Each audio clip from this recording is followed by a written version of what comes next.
नमस्कार, मी मधुमती. तर एका ज्वलंत विषयाबद्दल बोलणार आहे. तर काही चुकलं असेल तर प्लीज आधीच माफ करा. गेल्या आठवडाभरात असं म्हणू शकतो आपण, किंवा या आठवड्यामध्ये एक प्रकरण खूप वर आले स्वारगेटचं. एका मुलीवरती अत्याचार झाला असं आपण सोशल मीडियामध्ये पाहतो आणि ते खरंच आहे. तर त्यानंतर त्या मुलाचा शोध लागला आणि तो मुलगा सापडला.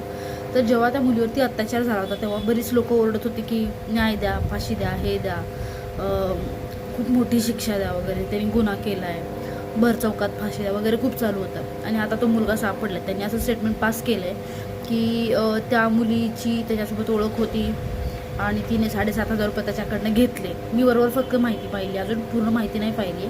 तर त्याच कमेंट सेक्शनमध्ये लोकांचं असं म्हणणं होतं की हे जर खोटं असेल तर त्या मुलीला फाशी द्या. म्हणजे तुम्ही एकतर कोर्टाला खेळ समजताय किंवा मग तुम्ही काहीही वाक्य बोलताय. म्हणजे ठीक आहे, ते कोर्टाला ठरवू द्या की त्या मुलीसोबत काय करायचं आहे, पण प्लीज तुम्ही काहीतरी कमेंट करायच्या आधी विचार करत जा. विनंती. थँक्यू.